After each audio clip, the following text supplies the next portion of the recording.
일단 적장을 꺾었습니다. 그렇지만 아직 졸개들과 잔당들이 아직 남아 있습니다. 그들을 완전히 전환시키거나 아니면 다 뽑아내야 되지 않나 이런 생각이 듭니다.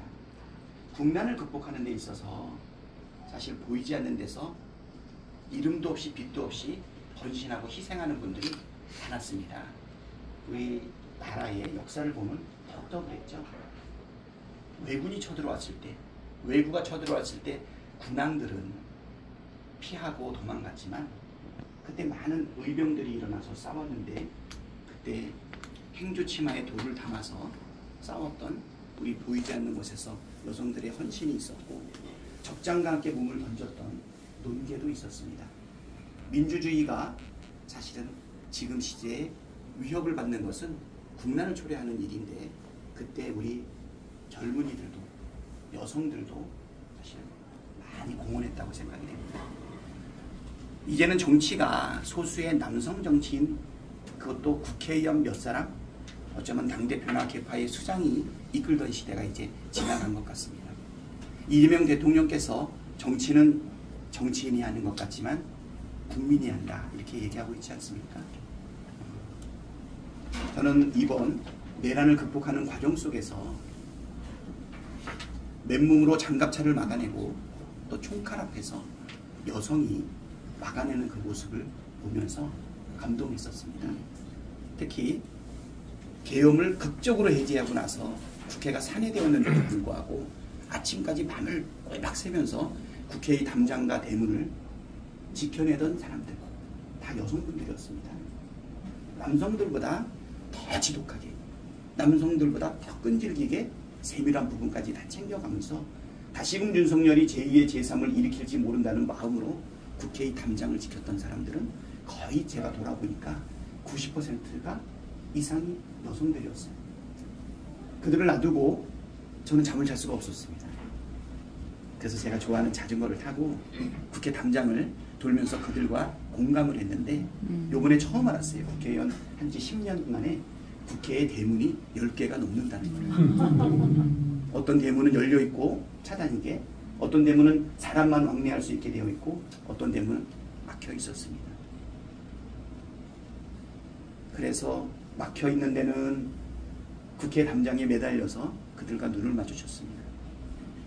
오늘 우리 양순봉 우리 위원장님과 수석 부위원장님 그리고 우리 부위원장님들과 함께 이런 자리를 마련한 것은 우리 대한민국의 민주주의가 정치인 몇 사람에 의해서 사실은 이루어지지도 않고요. 결국은 우리 국민들, 시민들 그리고 여성들이 더욱더 참여하는 것이 우리의 민주주의의 발전의 길이 아닌가 참으로 그렇게 생각합니다. 그래서 오늘 가장 중요한 모임에 앞에서는 지지받지 못한다면 옆에서 뒤에서라도 이렇게 그만큼 절박하고 간절합니다. 네. 그런데 정말 기적과 같이 계엄 해제했죠. 1시 1분에 계엄이 해제가 됐는데 1시 4분에 계엄이 해제된 걸 모르고 공수부대 1시 4분에 단전시키지 않았습니까? 단전시키자마자 야 이미 끝났어 이렇게 된 거죠. 아슬아슬하지 않았습니까? 10시 반에 계엄이 터졌는데 10시 32분에 국회의원들, 야당 의원들만 152명이 모였어요. 아니 완도에서, 그렇죠? 고흥에서, 보성에서, 여수에서. 아니 어떻게 그 시간이 온단 말입니까? 엊그저께 비밀을 알았습니다. 12월 4일 2시에 김건희 불기소 처분을 했던 주가 조작을 하던 명품백을 받던 그 김건희를 불기소했던 중앙지검장 이창수 그리고 검사 3명 그 다음에 전 정부에 대해서 무차별적인 감사를 시행해서 전 정권을 탄압했던 감사원장 이 4사람은 우리가 반드시 탄핵해야 되겠다. 파면시킬 수 있어서가 아니라 옳지 못한 잘못된 권력을 사용하는 그들을 내버려둘 수가 없지 않습니까? 검사하고 감사원장을 징계할 수 있는 유일한 입법부의 방법은 탄핵입니다. 한 번도 탄핵을 성공하지 못했지만 그때 무조건 탄핵해야겠다. 그래서 12월 4일날 4사람을 탄핵안을 올려놓고 의결을 해야 되니까 제가 우리 의원님들한테 계엄이 터질 거니까 기다리십시오. 그런 건 아니죠. 탄핵해야 되니까 기다리십시오. 대기하십시오. 이렇게 얘기한 거죠. 그래서 많은 분들이 국회에서 자고 국회 인근에서 대기하고 있었는데 그러한 내용도 모르고 다급했던 윤석열과 그 일당들이 자기들의 비리를 덮고 민주주의를 억압하고 영구집권을 깨하면서 급발진하다가 12월 3일날 갑작스럽게 계엄을 했던 거고요. 우리는 매사에 그들과 대치하면서 대기하면서 입법부의 권한을 사용하고 있던 중에 마침 계엄이 터졌으니까 누구 하나 없이 다 몰려들 수 있었다. 첫 번째. 두 번째는 목숨을 아끼지 않았던 것 같아요. 이순신 장군께서 죽으려고 하면 살 것이요 살려고 하면 죽을 것이요 이랬는데 저는 죽으면 죽으리라 이런 생각입니다. 우리 국회의원들이 다 그 인정이었던 것 같아요. 생각해 보세요. 나중에 알고 보니까 다 수고해가지고 예, 뭐 연평도로 뭐 다 이렇게 빵카로 다 데려간다고 하지 않았습니까?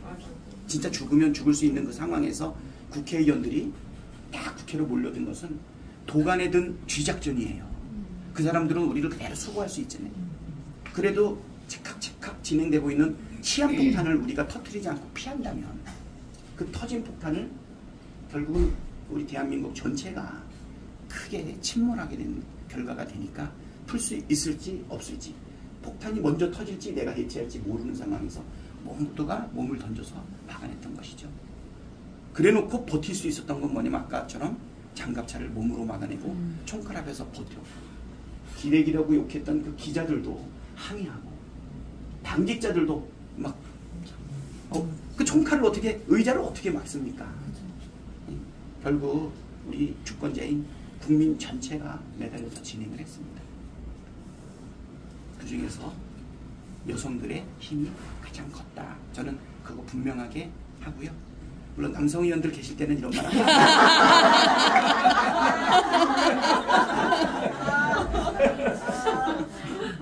그때 국회 대문에 대롱대롱 매달려서 여성들과 눈을 마주쳤던 그 순간, 그리고 우리가 12월 7일날 1차 탄핵을 하기 위해서 그들한테 진정성 있게 호소하지 않았습니까?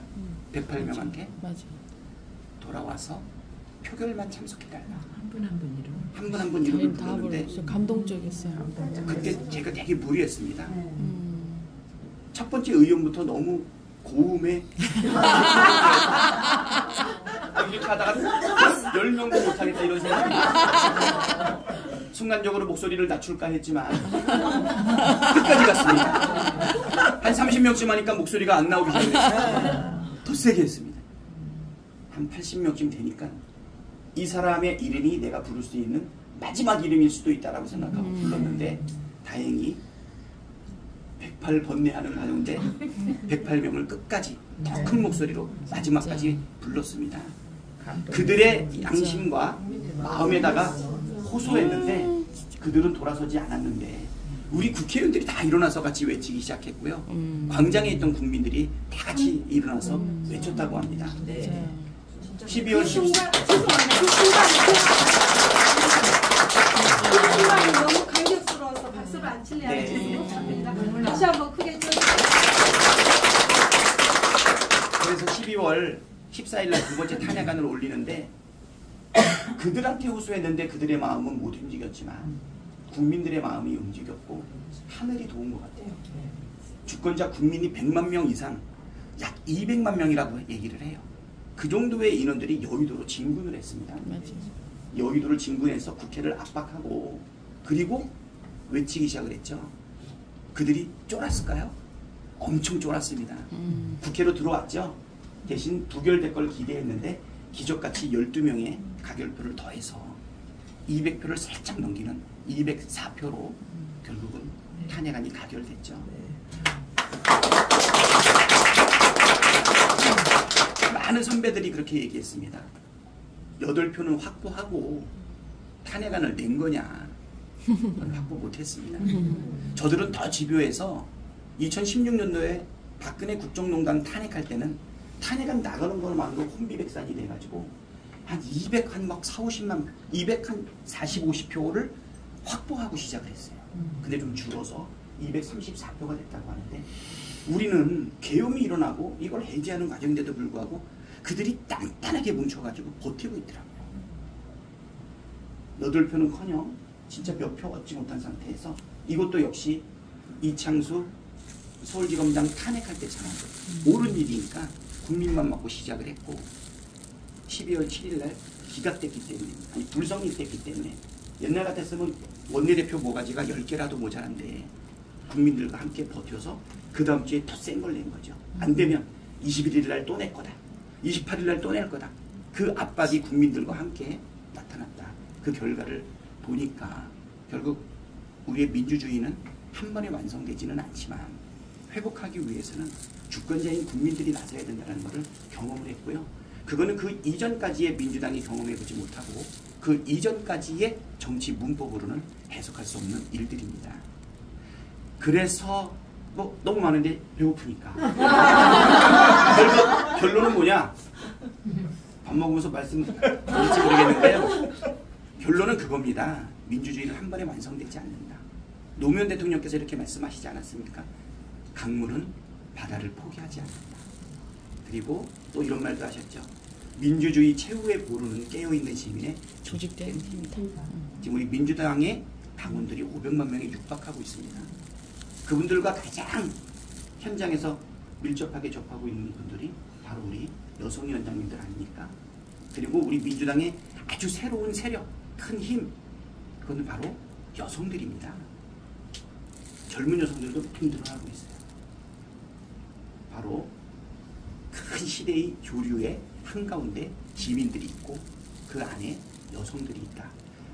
이 말씀을 드리려고 빌드업한 겁니다. 오늘 당대표 두 번의 직무대행을 했었는데요. 한 넉 달 정도 아마 워밍업을 한 것 같아요.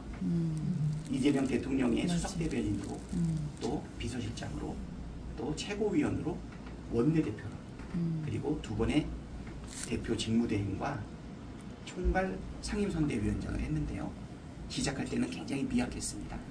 근데 이재명이라고 하는 큰 나무가 성장하는 그늘에서 햇빛도 피하고 비도 피하고 그 열매도 같이 국민과 함께 나누면서 이만큼 성장하고 큰 실수 없이 주어진 과업들을 잘 진행을 했고요. 5월 3일부터 원내대표로서 정말 수십 번 수백 번의 원내 전략을 짰는데 다행히 단 한 번도 실패하지 않고 다 성공을 했고 기대하는 것 이상으로 마음을 다하니까 하늘이 선물을 더 주더라고요. 정직하게 하니까. 금도끼가 네 도끼냐? 금도끼가 네 도끼냐? 아닙니다. 저는 녹슨 도끼입니다. 그랬더니 신령님께서 다 주신 것처럼 미래를 예측하지 못한다 하더라도 이게 옳은 일이라면 정치적 손익을 따지지 않고 최선을 다했을 때 하늘이 보너스를 더 많이 준다는 걸 이번에 경험을 했고요. 그래서 많은 분들이 정치를 욕하지만 저는 그래도 이 정치 영역이 그나마 이 사회에서 남아있는 감동과 기적이 있는 존재가 그 분야가 아닌가 생각을 합니다.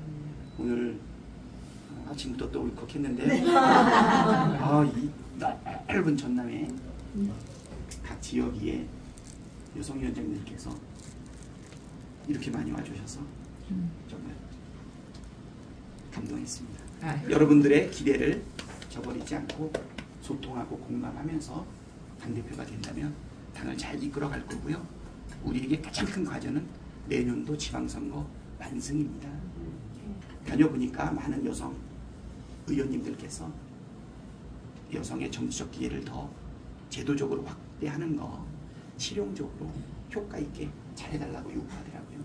딱 정해가지고 의무적으로 하는 게 아니라 방향을 정확하게 잡아서 공정 플러스 그다음에 인센티브까지 진행을 해라 해서 제가 지금 갖고 있는 고민이 그겁니다.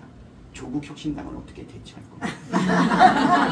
그리고 여성의 또는 청년의 정치적 진출을 제도적으로 어떻게 도울 건가. 그리고 남성 중년 의원들의 불만과 불평을 어떻게 합리적으로 잘 다스릴 건가. 그래서 민주당 전체의 합이 크게 이익이 돼서 대한민국 공동체에 큰 승리를 이끌어오게 만들 것인가. 이런 게 바로 조화라고 생각하는데요. 그 여성들의 세밀하고 다정하고 속 깊은 지혜를 빌려주시기 바랍니다. 내년도 지방선거 압승을 위해서, 그리고 여성들의 권리, 그 다음에 기회, 신장을 위해 가지고 더 열심히 노력하겠습니다. 감사합니다.